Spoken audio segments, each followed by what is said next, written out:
ya, Alkitab mengatakan tidak boleh ada perceraian. Apa yang disatukan oleh Tuhan tidak boleh diceraikan oleh manusia. Tetapi raja-raja di Inggris kalau mau cerai harus minta izin Paus. Jadi Paus acting sebagai Tuhan di sini, sebagai wakil Tuhan. Oleh karena itu ya, walaupun bertentangan dengan Alkitab, Paus berani saja mengatakan demikian. Karena mereka menganggap bahwa Paus ini sudah sama dengan Tuhan. Begitu jawaban saya. Ini ada Bang Erik dari Damai Kasih Channel, seorang Katolik ya. Ya mungkin silakan dijelaskan kembali Bang Hil. Mungkin aku aja yang nanyain dulu ya. Bang Erik, shalom Bang Erik. Shalom berkah dalam. Halo Bang Erik. Gimana Om? Ya siap. Dalam. Shalom berkah dalam. Ya, saya mau. Kita lagi bahas ada fenomena di TikTok ini ya. Di TikTok ini lagi fenomena banyak sekali video orang nikah beda agama. Ya memang kalau kita lihat tempatnya itu di Katolik, dan memang setelah kita cari tahu kan di Katolik itu boleh yang namanya nikah beda agama ya, jadi perempuannya Muslim atau enggak suaminya yang Muslim ini. Boleh dijelasin kenapa boleh diperbolehkan hal seperti itu Bang Erik? Oke, saya jawab bukan dengan jawaban saya, tapi dari katekis gereja saya ya. Kita kalau berdiskusi berdasarkan katekis atau hasil dari gereja itu enak, jadi tidak berasumsi, menyesatkan nanti kalau asumsi pribadi. Saya jawab dengan ajaran gereja saya. Di sini berkaitan dengan perkawinan antar Kristen Katolik dan Protestan atau yang lainnya ya. Apakah boleh? Oke, sebentar. Apakah boleh sih perkawinan antara Katolik dan Protestan? Bagaimana cara perkawinan tersebut? Kan begitu. Jawabannya mengenai perkawinan campur, mengacu kepada Kitab Hukum Kanonik 1983 dari yaitu KHK 1124.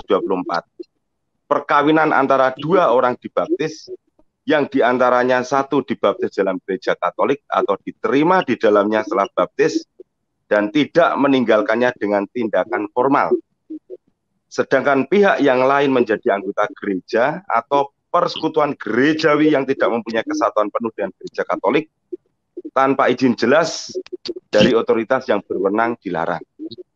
Kitab Hukum Kanonik nomor 1125, izin semacam itu dapat diberikan oleh ordinaris wilayah jika terdapat alasan yang wajar dan masuk akal. Izin itu jangan diberikan jika belum terpenuhi syarat-syaratnya sebagai berikut.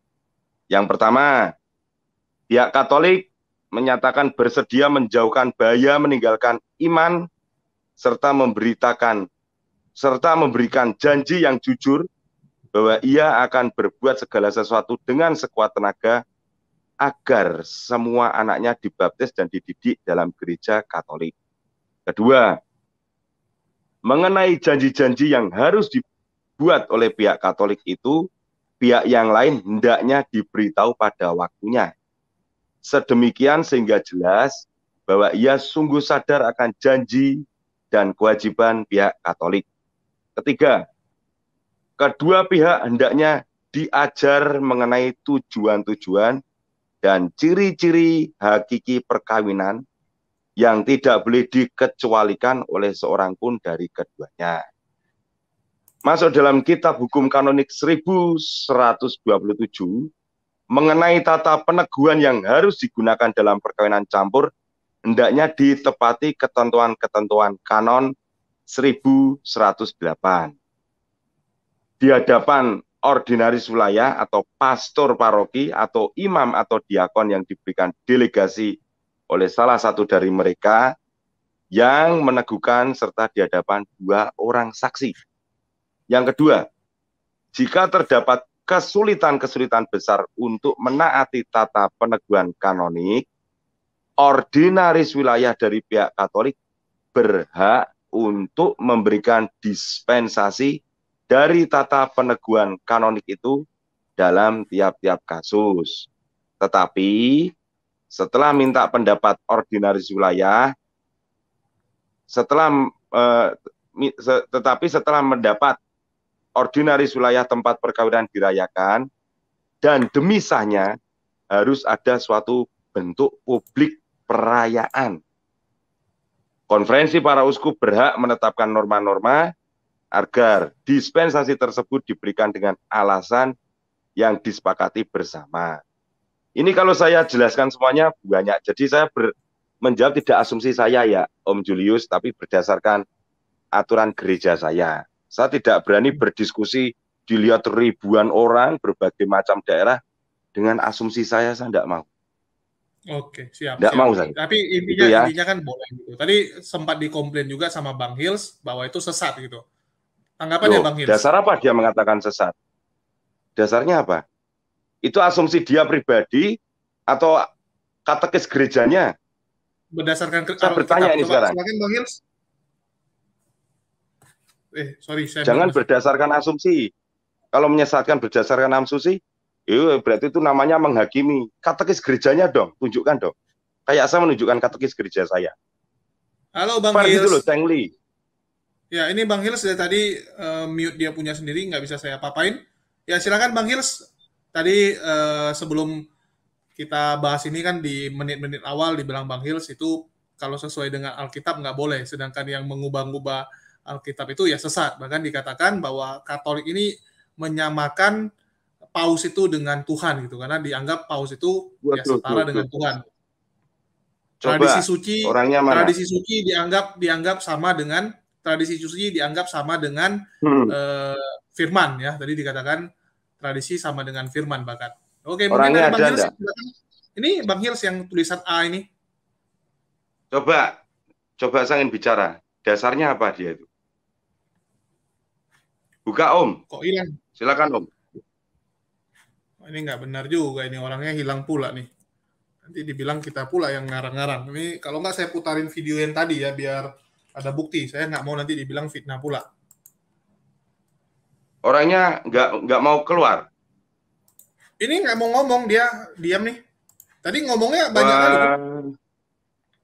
Kacau ini orang ini. Ini yang ada di atas ini. Halo ya Bang Hils. Ya mungkin saya putarin aja lah ya biar nggak jadi fitnah nanti dibilang saya pula ngarang-ngarang kan nggak enak gitu. Tadi ini model-model seperti ini ya gimana? Ya bermain dokumen gerejanya dia punya dokumen nggak? Kalau waduh ini Bang Hils nggak cabut ya. Woi Bang Hils gimana nih nggak tanggung jawab? Tadi dia bilang ya kalau ada orang Katolik bawa aja gitu. Ya ini saya putarkan video tadi ya biar jangan nanti disebut orangnya keluar ya. Lari. Orangnya lari. Ini barusan lari dia. Ini tadi ya video kita.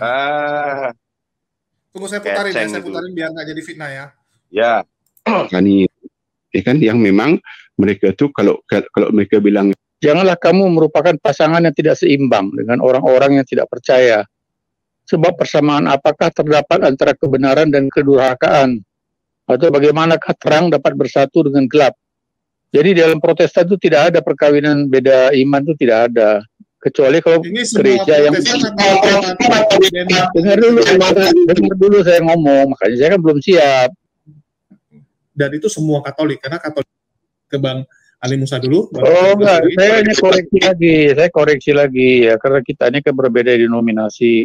Jadi Anda mengatakan Kristen Katolik itu salah total juga ya. Pusat-pusat Kristen itu ada di timur, ada di barat, ada di Roma, dan ada di Yerusalem. Yerusalemlah pusat kekristenan ya, bukan di Roma ya. Tolong diperbaikin sedikit ya. Ya itu bedanya Protestan dengan Katolik ya. Istilah Katolik itu berarti am, bukan berarti gereja Roma Katolik loh. Ya istilah Katolik di Alkitab itu berarti am, berarti universal. Jadi sumber dari semua kekristenan itu di Antioquia pertama kali disebut kekristenan.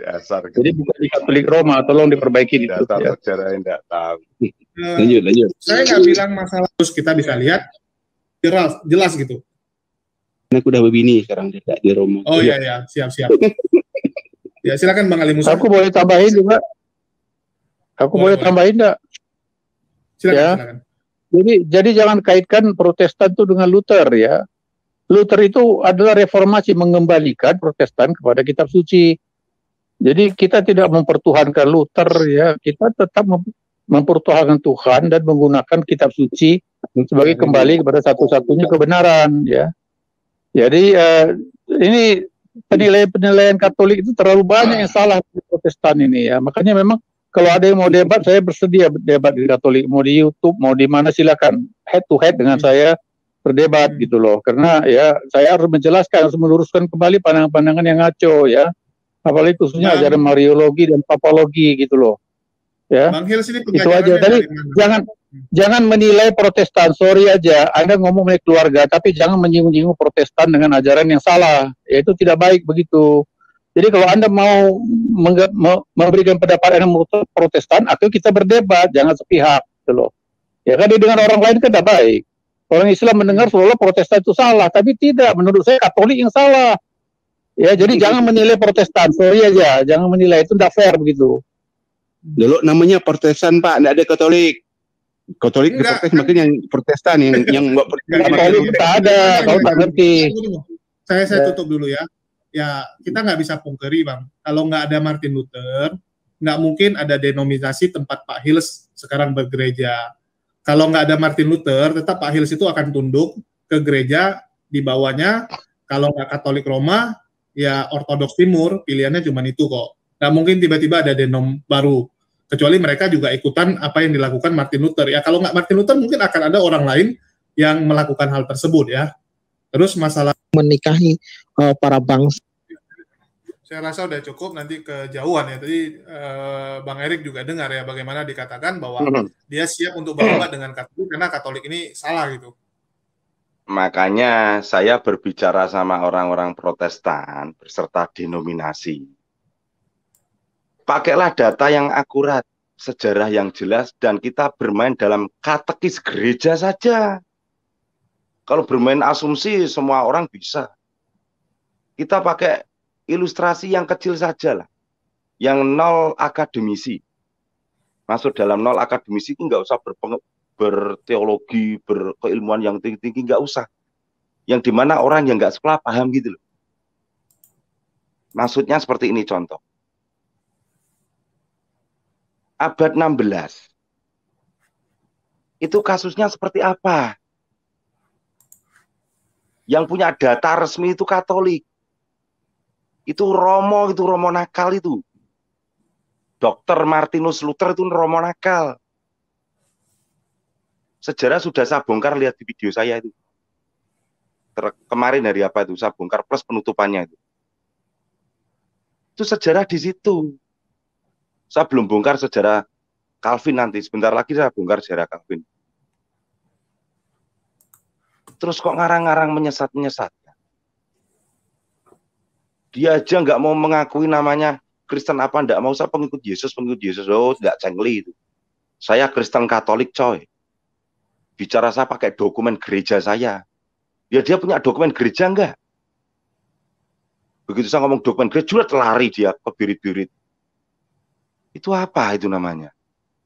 Ya ini nggak fair juga. Tadi dia nantang-nantang. Bahkan disebut ya di beberapa sesi setelah tadi video itu, dia ada sebut lagi dengan mengatakan bahwa ya Katolik itu sesat karena Katolik memonopoli gitu. Memonopoli. Jadi kalau dari atasnya udah salah, Julius, ya siap-siap. Julius, salah semua gitu. Julius, lihat video saya itu. Dari apa kemarin terakhir. Nah, dah lihat aja, puter di tempatmu. Nggak tak strike kamu, ambil aja kalau kamu untuk pembelajaranmu. Bongkar silakan. Kamu potong-potong yang literasi-literasi itu. Sejarah Luther itu. Ngatain sesat-sesat. Yang namanya gereja kudus. Satu kudus Katolik Apostol itu tidak pecah-pecah, Julius. Yang dikehendaki Tuhan itu seperti itu. Pecah-pecah sana, pecah. Dia aja memprotes Lutheran kok. Dia bukan Protestan itu, mungkin pecahan dari mana lagi. Kalau yang Protestan asli, ori itu tidak seperti itu. Menghormati Katolik. Itu paling KW-KW. Makanya tak ngomong dokumen gereja langsung mingkem, nggak bisa ngomong. Ini udah balik apa? Ya, kenapa diputus ya? Jadi nggak putus, nggak bisa bersuara. Nggak ada yang putusin. Bang Hils mungkin koneksinya bermasalah. Dari tadi kita panggil. Iya, dari tadi saya ngomong-ngomong nggak ada keluar suara, padahal masih ada saya. Oke. Mungkin signalnya itu, Pak. Silakan pakai dokumen gereja aja. Dasar Anda apa? Menyesatkan, mengatakan Katolik sesat, dasar Anda apa? Kapan saya mengatakan Katolik sesat? Yo, tadi videonya baru kita putar, Pak. Ya, apa? Saya ngomong apa di situ? Ya, apa saya ngomong apa? Ya, apa yang saya katakan? Julius tadi diputar. Coba diputar, coba. Oke. Putar. Kan saya mengatakan menuduh sesat, ya. Yang dituduh dari tadi adalah Protestan. Makanya saya membela Protestan. Tunggu ya, saya nggak tahu menitnya ini karena videonya silakan. Video sekarang jadi lagi jalan. Tunjukkan saya menuduh Katolik sesat. Tunjukkan. Jadi jangan kait Protestan itu dengan Luther, ya. Luther itu adalah reformasi, mengembalikan Protestan kepada kitab suci. Jadi kita tidak mempertuhankan Luther, ya. Kita tetap mempertuhankan Tuhan dan menggunakan kitab suci sebagai kembali kepada satu-satunya kebenaran, ya. Jadi ini penilaian Katolik itu terlalu banyak yang salah mengenai Protestan ini, ya. Makanya memang kalau ada yang mau debat, saya bersedia debat di Katolik, mau di YouTube, mau di mana, silakan head to head dengan saya berdebat gitu loh. Karena ya saya harus menjelaskan, harus meluruskan kembali pandangan-pandangan yang ngaco, ya. Apalagi khususnya ajaran Mariologi dan Papologi gitu loh. Ya. Itu aja. Tadi jangan menilai Protestan, sorry aja. Anda ngomong mengenai keluarga, tapi jangan menyinggung-nyinggung Protestan dengan ajaran yang salah. Ya, itu tidak baik begitu. Jadi kalau Anda mau memberikan pendapat yang menurut Protestan, asal kita berdebat, jangan sepihak, gitu loh. Ya kan dengan orang lain kan tidak baik. Orang Islam mendengar seolah Protestan itu salah, tapi tidak. Menurut saya Katolik yang salah. Ya, jadi jangan menilai Protestan, sorry aja, jangan menilai, itu tidak fair begitu. Dulu namanya Protestan, Pak, tidak ada. Jadi jelas ya dikatakan bahwa yang salah Katolik gitu. Dasarnya apa nih, Bang Hills? Ya, itu kan saya sudah katakan itu tadi. Ya, kan saya sudah katakan tadi soal perkawinan, ya. Di dalam 2 Korintus 6. Perkawinan ya, sudah dengar saya jawab. Dulu dong. Jangan dibantah, dengar saya bicara, jangan dipotong. Jangan dipotong, ya. Jangan dipotong. Saya bicara, jangan dipotong. Jangan dipotong. Jangan asumsi, saya nggak mau bermain asumsi, nggak mau. Saya pengen dokumen gereja Anda aja, pakai dokumen gereja. Dengar saya bicara. Boleh nggak saya bicara? Jangan dipotong. Saya mau mendengar, tapi saya nggak mau asumsi. Saya mendengarkan harus pakai dokumen gereja Anda. Diam dulu mulutmu. Kau diam dulu, baru aku bisa jelasin. Kalau kau bicara terus, bagaimana aku bisa jelasin? Berasumsi ngapain? Kalau saya asumsi nggak mau saya. Dokumen gerejamu. Dokumen gerejamu aja tunjukin. Kamu ini menanya itu mau tidak? Kalau tidak mau menerima jawaban ya sudah.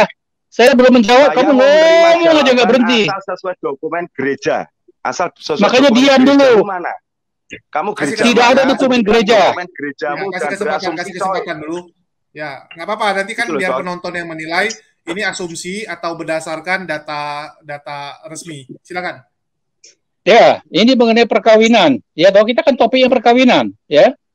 2 Korintus 6. Jangan 2 Korintus 6 ayat 14, ya. Ini bukan peraturan gereja, ini lebih tinggi jauh dari peraturan gereja, lebih beroritas dari peraturan gereja. Peraturan gereja itu dibuat oleh manusia, ya. Tapi ini dibuat oleh Tuhan, wahyu Tuhan ini lebih tinggi daripada peraturan gereja, ya. Janganlah kamu merupakan pasangan yang tidak seimbang dengan orang-orang yang tidak percaya. Sebab persamaan apakah yang terdapat antara kebenaran dan kedurhakaan? Atau bagaimanakah terang dapat bersatu dengan gelap? Ya, jadi saya mengatakan bahwa ya kalau boleh, ya kalau boleh mengawinkan orang yang tidak seiman itu tidak sesuai dengan firman Tuhan. Ya, itu bukan ajaran gereja. Ya, seharusnya bukan ajaran gereja. Karena ajaran gereja harus berdasarkan kepada firman Tuhan, bukan peraturan manusia. Jelas? Oke, kita kasih kesempatan tanggapannya dari Bang Erik. Sudah. Dari Pak Dikaji, silakan. Oke, kalau nggak peraturan gereja, ngapain kamu bergereja? Nggak usah gereja lah, wes. Nggak usah ke gereja kamu. Katanya aturan manusia. Kamu berdoa dengan caramu sendiri kepada Tuhanmu sana, nggak usah ke gereja kamu. Nggak usah masuk ke gereja kamu. Kamu bisa ke stasiun, ke pasar, ke perempatan jalan, silakan. Nggak usah ikut aturan gerejamu kamu. Orang kok nggak punya attitude, kok melanggar aturannya sendiri. Lah ini bentuknya pecah-pecahnya seperti ini. Gerejaku tidak bisa kawin campur, karena gerejaku taat kepada firman Tuhan.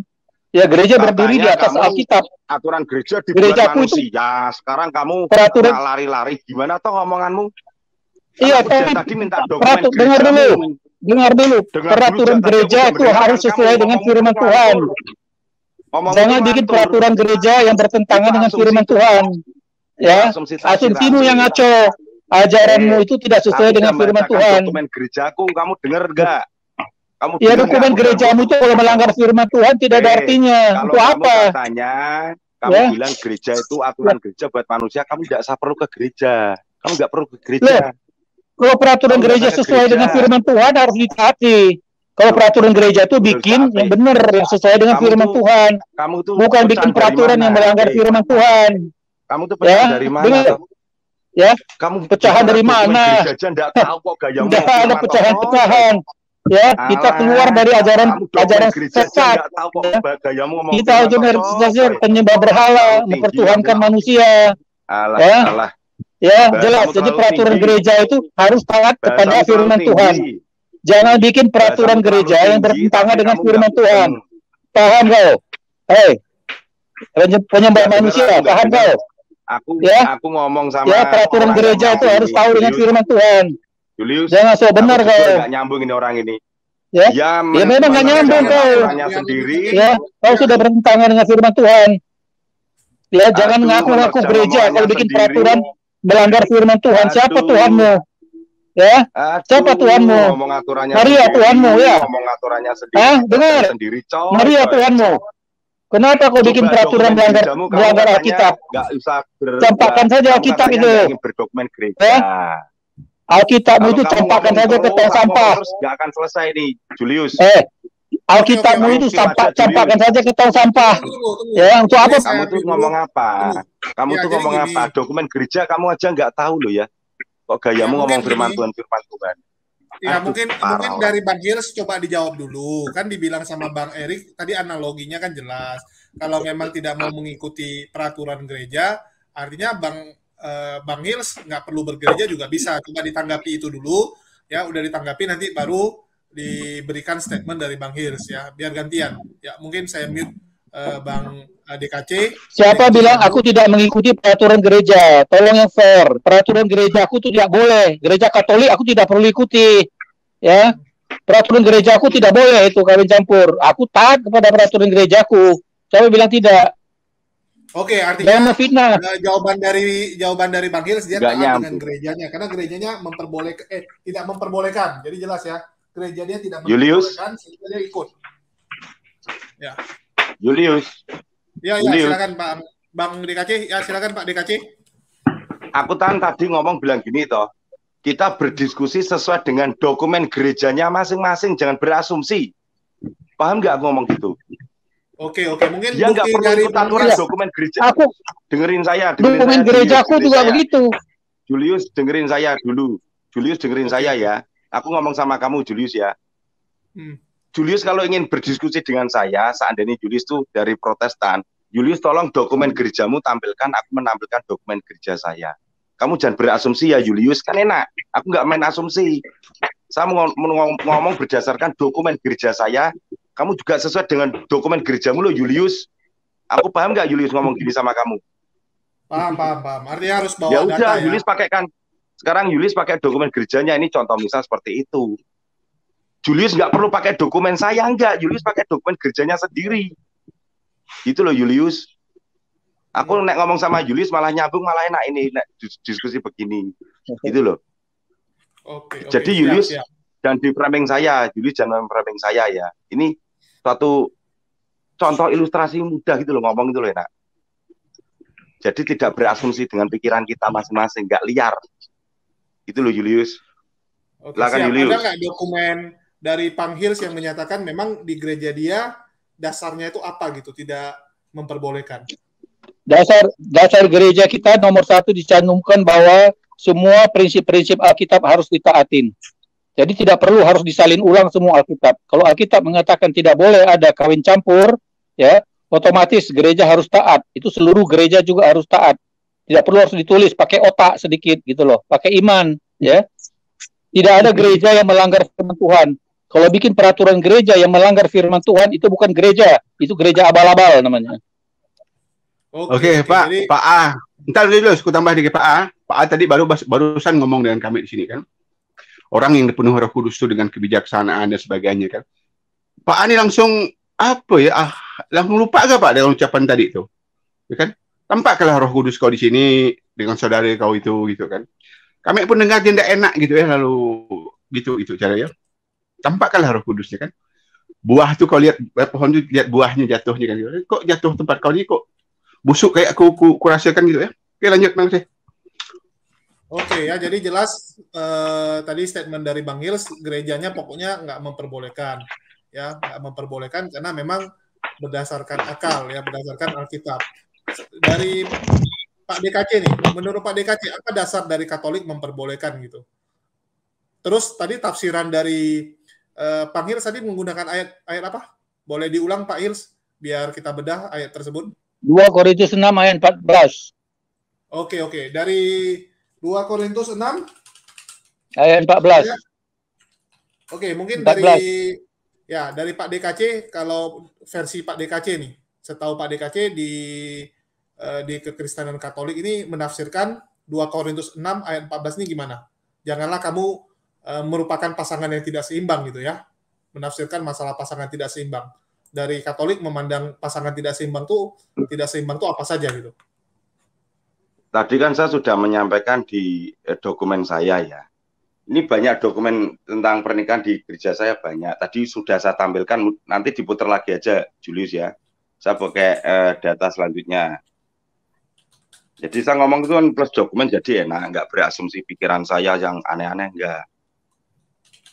Ini perkawinan campur, apakah perkawinan campur atau perkawinan beda agama dan apakah gereja Katolik merestuinya, gitu ya. Perkawinan campur adalah perkawinan antara pihak yang dibaptis Katolik dan pihak yang dibaptis non-Katolik. Sedangkan perkawinan beda agama adalah perkawinan antara pihak yang Katolik dan non-Kristen. Dalam hal ini, yang tidak mengimani Kristus dan gerejanya, tanpa izin dari pihak otoritas gereja, perkawinan campur dilarang oleh gereja. Demikian pula tanpa dispensasi dari pihak otoritas gereja. Perkawinan beda agama dilarang oleh gereja. Jelas toh? Jika kedua mempelai memintanya, izin dapat diberikan oleh keuskupan setempat. Jika keadaan berikut ini dipenuhi, 1, pihak Katolik menyatakan akan tetap Katolik dan berusaha sekuat tenaga untuk membaptis dan mendidik anak-anaknya secara Katolik. 2, pihak yang non-Katolik mengetahui akan janji dan kewajiban pihak Katolik tentang hal ini. 3, kedua pihak harus menerima pengajaran tentang maksud dan tujuan perkawinan. Gereja mengingatkan kita agar jangan meremehkan masalah yang ditimbulkan oleh perkawinan campur. Sebab pasangan yang bersangkutan mempunyai resiko mengalami tragedi ketidaksatuan umat Kristen. Bahkan di jantung hati rumah tangga mereka sendiri. Ketegangan ini bahkan diperberat jika pasangan berbeda agama. Kesulitan-kesulitan yang mungkin timbul adalah 1, kesulitan menghidupi makna perkawinan Kristiani dalam hidup sehari-hari. Begitu dalamnya makna perkawinan Katolik, yaitu menggambarkan kasih ilahi antara Kristus dan gerejanya. Akan sulit diterapkan oleh pihak yang tidak mengimani Kristus. Sebab suami harus mengasihi istrinya seperti Kristus mengasihi gerejanya. Sampai mau menyerahkan nyawanya. Dan istri harus tunduk kepada suami seperti gereja tunduk tanpa syarat kepada Kristus. 2, pihak Katolik akan menghadapi bahaya akan kehilangan imannya atau menjadi tidak terlalu peduli atau acuh tak acuh terhadap agama. Ketiga, karena pendidikan iman Katolik kepada anak-anak cenderung dapat terabaikan atau bahkan menjadi tidak mungkin dilakukan demi mengurangi ketegangan dalam keluarga. Keempat, pihak yang non-Katolik belum tentu berpegang teguh pada prinsip perkawinan yang tidak terceraikan. Pada perkawinan beda agama, pihak non-Kristen bahkan juga belum tentu berpegang teguh pada prinsip monogami. Di sini Santo Ambrosius mengatakan, hampir tak ada yang lebih mematikan daripada menikah dengan seseorang yang asing terhadap iman, di mana dikobarkan nafsu kedagingan, perselisihan, dan sakrilegi atau pelanggaran terhadap sesuatu yang kudus. Sebab upacara perkawinan harus dikuduskan dan diberkati oleh imam. Bagaimana dapat dikatakan sebagai upacara perkawinan ketika tak ada persetujuan dalam iman? Di sini bisa dokumen gereja saya di Kitab Hukum Kanonik 183, Kitab Hukum Kanonik 1124, KGK 1635, KHK lagi 1983, Kanon 1125, dan KGK 1634. Itu sudah saya jawab dengan dokumen saya, bukan asumsi saya loh ya. Saya tidak mau berbicara asumsi. Selesai. Mungkin aku tambahin sedikit ya. Aku tambahin sedikit buat Bang Hils, ini dari Alkitab juga. Tadi Bang Hils pakai 2 Korintus, maka saya akan pakai Korintus juga ya, biar adil gitu ya. Mungkin Bang Hils boleh bacakan 1 Korintus 7 dari ayat 14 sampai 15. Atau saya bacakan saja. Karena suami yang tidak beriman itu dikuduskan oleh istrinya. Ya, jadi suami yang nggak beriman dikuduskan oleh istrinya, dan istri yang tidak beriman itu dikuduskan oleh suaminya. Andai kata tidak demikian, niscaya anak-anakmu adalah anak cemar, tetapi sekarang mereka adalah anak-anak kudus. Tetapi kalau orang yang tidak beriman itu mau bercerai, biarlah ia bercerai. Dalam hal yang demikian, saudara atau saudari tidak terikat, tetapi Allah memanggil kamu untuk hidup dalam damai sejahtera. Jadi di Korintus juga dikatakan itu boleh, Pak. Ya, yang tidak beriman. Ya, bukan boleh. Ya, jadi tadi saya sudah jelaskan, ya. Tolong saya jelaskan, tidak mungkin firman Tuhan itu bertentangan, ya. Kalau dia kawin sebelum dia bertobat, ya itu yang dimaksud dengan kata itu. Dia sudah terlanjur kawin sebelum dia bertobat. Dia tidak perlu cerai. Tapi kalau cerai juga boleh. Bang Hils, itu asumsi loh. Di sini dikatakan, ya, yang itu pemahamannya kan kudus, Pak. Kalau begitu Anda membuat kitab suci itu tuh konflik dong. Tidak mungkin konflik. Ya, itu adalah orang yang tidak seiman, kawin yang seiman berarti dia belum bertobat. Itu pemahamannya begitu. Ya kalau tidak, Anda membuat kitab suci itu konflik. Ini kudus kok dikatakan? Ya? Ini dikatakan yang salah satunya itu hidup kudus, Pak. Nggak ada dikatakan dia baru bertobat loh. Ini kan asumsi Bapak kalau gitu. Iya, tetapi itu kudus maksudnya gimana kudus itu? Apa arti kudus? Baca aja, Pak. Baca aja. Kalau nggak, Bapak baca dari Alkitab Bapak aja. Kalau nggak percaya nanti dikira saya ngarang gitu kan.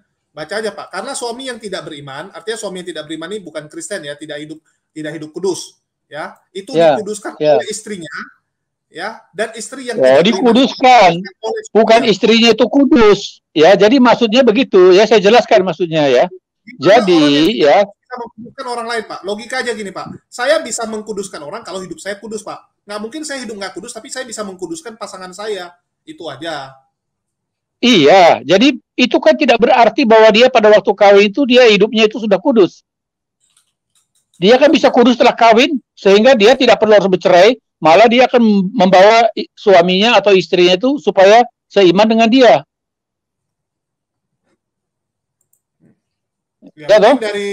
Ya ini kan penafsiran Bang Hil. Coba saya tanya penafsiran. Oh iya, penafsiran saya. Ya Anda mau terima tidak itu urusan Anda. Betul. Itu hak semua orang ya, biar penonton Iya, penonton ngarang bebas, silakan. Jangan ditambahin. Dari ya. Pak DKC, Bikin peraturan kalau bertentangan dengan Alkitab, buang saja. Tidak usah pakai Alkitab di gereja. Kalau tidak sesuai dengan Alkitab, bikin peraturan gereja. Buang aja itu, campakkan. Nggak usah dipakai Alkitabnya. Tapi ini 1 Korintus 7 ayat 14 sampai 15 berkata ya, seperti itu. Ini kan saya baca, Pak. Penafsiran Anda tidak sebegitu. Penafsirannya tidak begitu, ya. Tetapi tadi kan saya sudah katakan ayatnya, tidak bisa berkawin kalau tidak seiman. Tidak mungkin bertentangan firman Tuhan. Jadi Anda itu kacau sendiri, pertentangan Anda. Ya, pemikiran Anda itu kacau, tidak konsisten dengan ayat yang awalnya. Bisa tidak konsisten. Bisa saja memang Alkitabnya kontradiksi, Pak. Kalau masalah kontradiksi banyak sekali kok. Ya kalau Alkitab kontradiksi, saya nggak tahu aja agamanya apa sih. Saya bukan Islam, saya bukan Kristen, Pak. Kan dari awal udah tahu saya ini channel Islam, Pak. Oh, ya udah kalau begitu memang Anda mengadu domba rupanya dari tadi. Kalau tahu begitu saya tidak akan mau diadu domba dengan Katolik. Saya kira Anda Katolik tadi. Saya nggak ada adu domba, dari tadi saya nggak ada ngomong saya Katolik, dan dari tadi Anda mengatakan saya mengatakan gereja Katolik sesat. Anda mengatakan saya mengatakan gereja Katolik sesat. Padahal saya tidak pernah mengatakan gereja Katolik sesat. Loh, kau nyelekkan Katolik supaya kan kami dengar sini. Brengsek gak kau nih? Apa? Kau kan ngomong itu tadi, kau bilang Katolik sesat merusak, kata Paulus merusakkan orang berjuta-juta itu. Karena aturan dia. Oh iya, saya kan ya itu kan kalau dia mengajarkan yang sesat berarti berbila orang sesat. Kau yang mengambil kesimpulan sendiri, ya kau tuh mengambil kesimpulan sendiri. Aku bilang itu apabila, ya kalau itu gereja terpusat, ya apabila, ya dia salah berarti semua salah. Itu kan apabila. Tidak ada saya mengatakan Katolik sesat, ya. Pak rekan. Paham kau?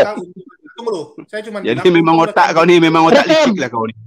Bukan. Dibilang kami ngadu domba pula. Kau yang tadi ngata-ngata. Ya, dari tadi gini ya. Saya dari tadi nggak ada ngadu domba. Saya biarkan ngomong loh. Kita tanya. Ya kita tanya gitu. Saya jelasin bahwa di Katolik itu ada kawin campur dan saya ambil sumbernya dari Katolik ya. Dan itu tadi datanya sama persis dengan Pak DKC baca. Yang Pak DKC sebut tuh sama persis syarat-syaratnya apa saja. Tadi sudah saya baca juga syarat-syaratnya. Tiba-tiba ya Pak Hils bilang di Protestan nggak boleh. Terus saya tanya kenapa bisa beda. Terus Anda bilang Katolik itu salah. Saya ada ngadu domba nggak? Nggak ada, Pak. Jangan seakan-akan begitu Anda babak belur sekarang, Anda salahkan orang lain. Gentleman, Pak. Tanggung jawab atas omongan Anda. Jangan biasakan tuh jadi orang tuh nggak ada tanggung jawab. Kalau berani bilang A, tanggung jawab ngomong A gitu. Jangan limpahkan kesalahan ke orang lain gitu. Ini kebiasaan gitu kalian. Kebiasaan itu kalau udah terpojok, limpahkan ke orang lain. Belajar tanggung jawab, Pak. Ya, attitude tuh nomor 1, Pak. Bukan masalah kamu pintar, kamu jago hafal ayat. Kalau attitude nggak benar, jangan ngomong deh. Kita tuh yang penting tuh sikap. Ya.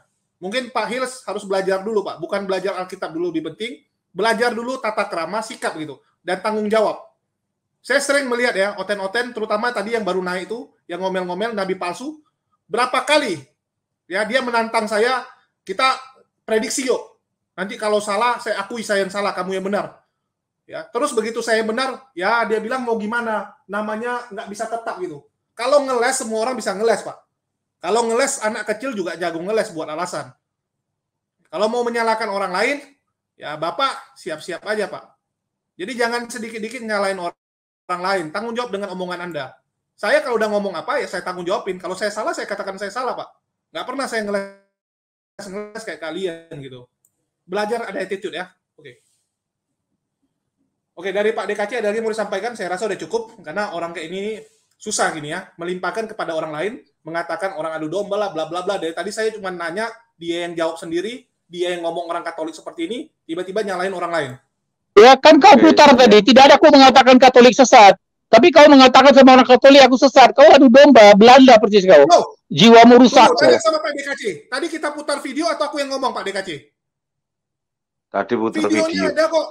Untung ada jejak digital sekarang ya. Boleh saya ngomong sebentar, Julius? Boleh saya ngomong sebentar? Orang seperti ini susah gitu ya. Ada jejak digitalnya berani bohong gitu. Sama kayak orang udah mencuri, kedapatan sama CCTV. Nggak ada saya mencuri. CCTV udah jelas ada kok. Silakan Pak DKC. Sebentar, saya tak ngomong sebentar. Oke. Ibu Bapak dan rekan-rekan yang ada di live chat, tolong berpikiran jernih, yang sehat. Saya itu kan tadi baru membuat data pekerjaan saya sebagai kuli bangunan. Tahu-tahu adik saya Julius WA saya, Bang, masuk ke channelku ini link StreamYard-nya. Ada orang mengatakan Katolik sesat seperti itu kan. Saya di WA Julius, makanya saya masuk. Begitu masuk pertama, saya menyampaikan dokumen gereja saya yang seri pertama tadi, literasi pertama saya sampaikan. Terus di situ saya sama saudara saya Protestan ini mungkin gagal menangkap ya. Saya ingin tidak memaksakan dia harus pakai dokumen saya, enggak.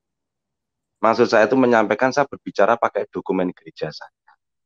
Anda juga berbicara pakai dokumen gereja Anda. Itu kan enak, omongan saya sudah nyambung kan. Di dokumen gereja saya juga menyampaikan tidak boleh, kan udah saya baca semua itu. Bla bla bla, udah saya sampaikan, Ibu Bapak juga dengar, nanti Julius putar ulang aja. Apa yang saya sampaikan tadi dokumen gereja saya. Banyak aturan gereja saya tuh banyak. Karena apa? Saya tuh selalu merujuk pada hierarki gereja.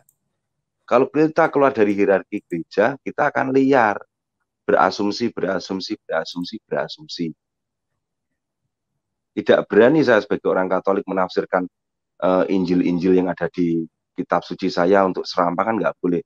Kalau menafsirkan pribadi untuk perenungan saya pribadi boleh, tapi tidak boleh untuk diajarkan.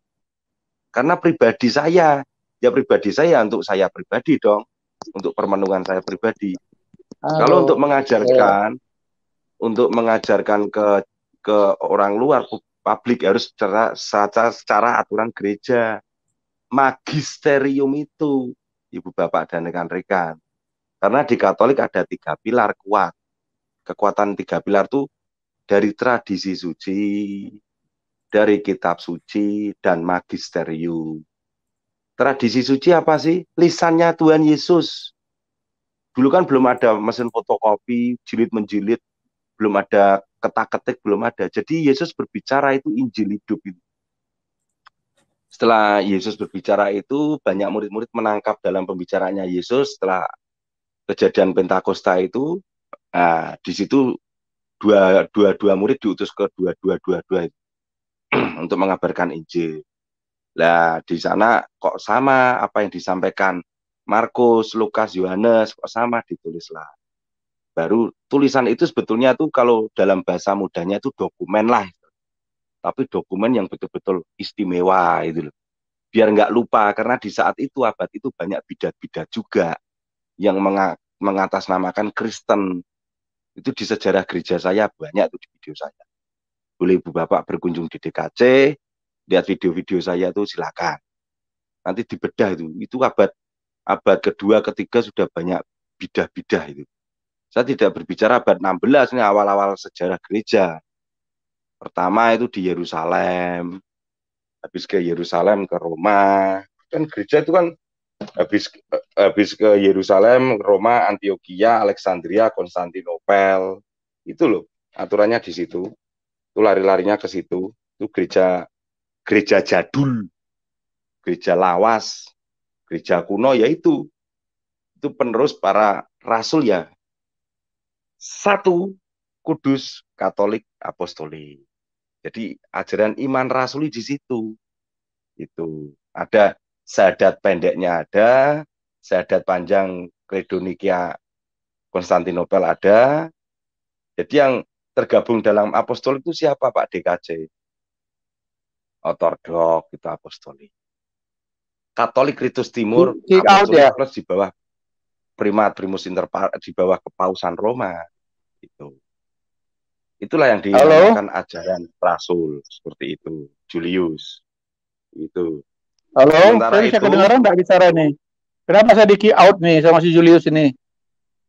Oh, silakan kalau mau bicara silakan. Monggo. Ya.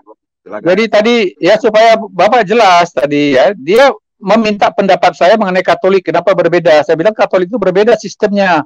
Dia sentralisasi. Ya, semua itu diputuskan oleh magisterium. Sedangkan di Protestan itu congregation. Ya, memang berbeda. Jadi dia selalu menanya pendapat saya mengenai Katolik. Ya, tapi awalnya dia menyerang Protestan. Jadi supaya Bapak tahu. Ya, saya memberikan pendapat saya. Memang apa yang salah? Tidak ada yang salah. Karena memang di Katolik itu sentralisasi. Semua itu diputuskan oleh magisterium. Dan kepala dari magisterium adalah paus. Saya 2 kali di kick out ini sama si Julius ini, si apa nih, pemecah belah ini, ya. Saya tidak akan mau lagi ikut. Out kau tak bisa masuk lagi di sini. Kalau kick out tuh kau tak bisa masuk lagi. Kau dah dimasukkan. Jangan kau. Aku sudah keluar. 2 kali aku di kick out sama dia. Oi, jangan biasakan fitnah. Inilah orang bilang ya, setan-setan ini luar biasa. Saya nggak ada kick, ya. Saya nggak ada kick. Saya cuma mute Anda. Ya, Anda keluar sendiri. Tiba-tiba Anda playing victim. Bukan keluar sendiri. Aku tidak bisa bicara. Kau kick, aku out. Itu ya, curang kau. Kau kick, aku out. Tadi aku ngomong mute 2 kali. Ya udah, Bang. Tidak ada di mute. Ya, itu aku bersuara, tapi tidak bisa bicara dari tadi. Ya, kau moderator, kau tidak fair kau. Ya. Ya, kau bilang orang jangan kau kirim lagi undanganmu kepadaku. Ya. Roh Kudus penuh dengan Roh Kudus. Tapi mulut kau nih. Aku ini undangan di sini. Aku ini undangan di sini. Ya. Jangan dipermainkan begitu.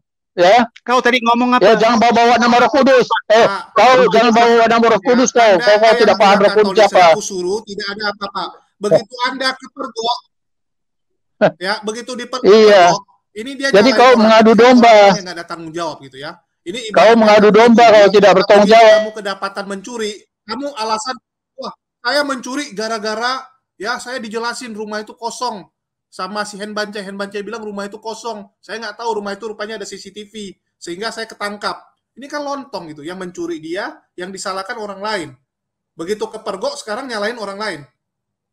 Inilah mental saya bilang apa ya, mentalitas pecundang gitu. Berani ngomong nggak berani tanggung jawab. Kalau memang Anda merasa Katolik sesat, ya udah Anda bilang sesat gitu, jelasin. Dasar hukum Anda mengatakan kenapa Katolik itu sesat, Anda tinggal jelasin. Kalaupun dari yang lain nggak terima, ya udah gitu, mau gimana gitu kan? Itu kan pendapat Anda. Pendapat Anda Katolik sesat, ya udah gitu. Kenapa harus nyalain orang lain gitu? Ya, belajarlah untuk berani bertanggung jawab atas semua yang Anda sampaikan gitu. Jadi ini barusan tadi dia ngomong lihat orang-orang seperti ini. Iya, saya kesalnya apa kita lalu bilang itu. Iya, barusan dia ngomong tadi di sini dengan mulut manis ya. Kalau orang tuh lihat buah itu lihat pohon tuh lihat dari buahnya dibilang kan. Orang yang penuh yang dimasuki Roh Kudus itu bicara sopan perbuatan ini. Tiba-tiba ada kawan kita dari apa Kristen langsung ngegas langsung dipaki-paki gitu kan, luar biasa manusia ini. Jadi betul ya saya dengan Bung Reza, salam kenal ya dengan saya ya, dengan Mika. Maka itulah akibat terlalu bebas menafsirkan itu ya. Semua mau pro. Saya tidak tahu apakah dia tadi pendeta atau tadi jemaat biasa ya. Mereka itu standarnya sama aja saya lihat. Jemaat biasa, pendeta dan sama-sama berhantam terus. Herman, ya.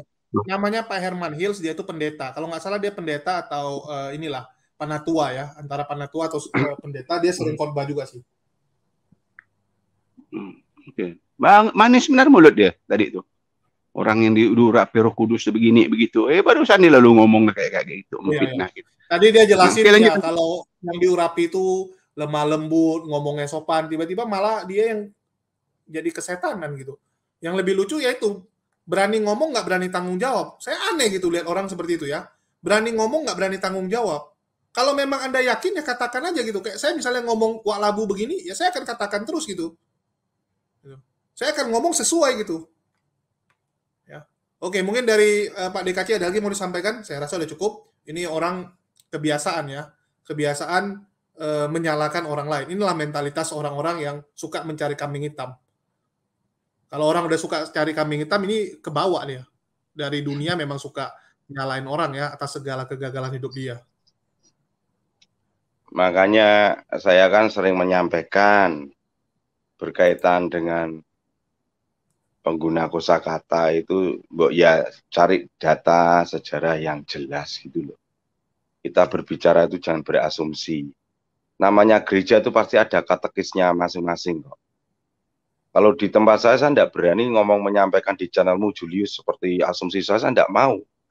Saya bisa dijewer sama pastor saya gitu loh. Tidak boleh sembarangan. Makanya saya menyampaikan tadi literasi itu. Data gereja semua itu pegangan gereja saya. Saya nggak berani menyampaikan sembarangan, tidak boleh. Nanti menyesatkan. Kalau saya data gereja lah kan enak. Oh, DKC sesuai data gerejanya. Oh ya udah. Masalah dia pakai asumsi ya itu urusannya dia. Nah, saya nggak mau berasumsi, Julius. Karena saya ada kekuatan, dipagari kekuatan magisterium itu. Saya keluar dari magisterium, misalkan menjadi liar. Sesat nanti kalau keliar terus menjadi sesat. Nggak mau saya, dalam ranah gereja saya aja lah. Karena kalau saya bedah lagi gereja yang sebenarnya apa, tonton aja di video saya ada. Saya nggak mau khotbah di sini. Saya kesini kan gara-gara di WA sama Julius gitu loh. Siap. Jadi kan, tadi gini ceritanya Pak, saya kan bahas tentang yang viral di TikTok, orang nikah beda agama. Ya terus saya jelasin yang perspektif Islam, terus karena nggak ada Katolik ya saya ambil dari referensi ini gitu kan. Persyaratan dispensasi nikah dalam Katolik yang beda agama. Saya bacain ini sesuai dengan yang tadi Pak DKC sebut gitu kan. Pihak Katolik menyatakan bersedia menjauhkan bahaya, meninggalkan iman gitu kan. Dan ini ya kalau Katolik biasa datanya semua sama gitu karena dari atas turun ke bawah. Buka gitu aja. kan. Julius buka aja di Katolisitas. Itu data ini Katolisitas ini juga gereja. Katolikana saya buka gitu kan. Nah, itu. Kita buka. Nah, itu. Jadi, bisa diakses toh? Bisa diakses kan? Jadi jelas. Nah, jelas itu. Kita baca ini. Terus saya tanya Protestan. Karena di internet saya baca Protestan itu ada yang setuju, ada yang nggak setuju. Ya, ada yang setuju, ada yang nggak setuju. Terus saya tanya dia, dari Pak Herman Hills ini tempatnya setuju nggak? Oh, dia bilang nggak setuju. Dia bilang kalau ada Protestan yang setuju itu gereja sesat gitu, gereja setan. Jadi saya bilang ya kalau saling ngomongin orang setan ya susah juga Pak. Mereka juga punya alasan, Anda juga punya alasan. Semua orang punya pembenarannya gitu kan. Semua orang punya pembenaran masing-masing. Sekarang ya udah jelasin aja kenapa menurut Anda soalnya itu salah. Begini gitu. Julius, ya mohon izin. Soalnya apa? Kalau Katolik mudah diakses datanya, biar tidak menyesatkan. Kebenaran itu gampang diakses kok. Silakan dicari aja, dicari klik di web apapun selama data Katolik ini. Nanti kan keluar. Entah itu dari iman Katolik, iman terang, atau dari keuskupan apa, keparokian apa, Katolisitas. Nanti keluar semua itu. Data Katolik terakses semua. Jadi memudahkan masyarakat awam Kristen Katolik, memudahkan untuk belajar. Itu loh, Julius. Jangan sampai keluar dari pengajaran gereja di situ. Tadi kan saya sudah sampai bantunya. Saya bilangin satu, dia menggunakan ayat Korintus tadi. Alasannya karena harus mencari pasangan setara. Padahal di 1 Korintus 7 saya bacain juga kan ayat 14. Suami yang tidak beriman itu dikuduskan oleh istrinya. Jadi orang yang bisa mengkuduskan pasangan tentu saja orang yang hidup kudus. Mana mungkin orang yang tidak kudus bisa mengkuduskan pasangannya. Kan logikanya seperti itu. Terus dia bilang, oh ini belum lahir baru. Gimana ceritanya orang yang belum lahir baru hidupnya udah kudus gitu. Iya. Oke. Jadi ini kacau sekali sih. Saya rasa udah cukup dan ya mungkin untuk closing ada lagi yang mau disampaikan Pak DKC perihal orang beda iman menikah gitu. Tapi kan bakal jadi perdebatan juga ini masalah anaknya itu harus jadi Katolik ya. Kalau di Katolik kan dikatakan seperti itu. Harus harus punya janji bahwa anaknya itu akan jadi Katolik lah kasarnya gitu kan. Artinya itu ada surat tertulis atau cuman ngomongan gitu. Kalau ngomongan kan besok-besok bisa berubah orang tuanya. Mana tahu mungkin waktu nikah yang istrinya gitu, yang istrinya Islam, dia karena ya udahlah yang penting nikah dulu. Tapi begitu ada anak, bisa jadi dia juga nggak akan terima anaknya pergi ke gereja atau jadi Katolik gitu. Jawaban saya jawaban saya untuk menjawab closing itu, Julius ketika aja Katolisitas perkawinan campur, itu closing saya di situ kamu baca. Oke. Ketika aja Katolisitas. Nah, ya mungkin kita sambung itu kita bahas lagi. Mungkin boleh dikasih ke saya di WhatsApp aja, Pak. Ya, nanti saya. Baik omongan tuh kadang berubah, Pak. Saya pernah ya ketemu orang kayak itu juga. Dia beda keyakinan, dia menikah gitu kan. Waktu itu ngomongnya adalah anaknya itu nanti akan ikut dia ke gereja. Tetapi seiring waktu, yang pihak perempuan juga nggak setuju lah. Namanya dia ibu gitu kan. Dari kecil anaknya diajarkan Islam gitu. Nggak boleh sentuh babi dan lain-lain gitu. Terakhir, jadi ribut gitu. Karena sesuatu ini kadang-kadang kalau baik omongan bisa berubah ya, kecuali hitam di atas putih. Itulah kenapa orang bilang, walaupun teman baik pun kalau bisa harus ada hitam di atas putih. Bahkan saudara aja pun kalau nggak ada hitam di atas putih bisa hancur gitu. Ya, oke. Closing saya begini, apa yang tadi dia mengatakan Katolik sesat itu tolong diputar, biar teman-teman nggak gagal paham. Saya datang ke Julius karena konfirmasi dari kamu Julius, biar saya tidak ada sesuatu hal apa-apa, saya tidak ingin mencari sensasi, enggak, saya betul-betul tadi itu sudah kelelahan mau istirahat, saya di bel teman saya itu Julius baru live mengatakan Katolik ini, terus Julius juga WA saya, makanya saya masuk. Itu closing saya, Ibu Bapak, mohon maaf ya, bukan ada maksud menang kalah antara Katolik Protestan, enggak ada. Minta tolong Ibu Bapak jangan di framing seperti itu, enggak baik. Kita hanya berdiskusi saja, mana yang enak, mana yang kurang enak. Sekali lagi saya mohon pengertian Ibu Bapak yang ada di live chat. Saya tidak ada maksud apa-apa, saya juga punya channel sendiri. Dan di channel sendiri saya mengajarkan pengajaran buat awam Kristen Katolik Ibu Bapak. Kalau mau rawuh, mau berkunjung silakan. Banyak teman-teman Islam yang datang ke sana. Di live chat banyak. Oke, Julius dan rekan-rekan semuanya. Mohon maaf apabila ada ucap tutur kata saya yang kurang berkenan, saya mohon maaf ya Julius dan rekan-rekan semuanya. Akhir kata dari kami, saya pribadi, wabillahi taufik wal hidayah, wassalamualaikum warahmatullahi wabarakatuh. Berkah dalam, salve shalom, om santi santi om, namo buddhaya, salam kebajikan, rahayu rahayu rahayu. Salam damai Kristus Yesus menyertai kita semuanya. Amin. Salam damai Pak DKC. Ya. Oke, makasih.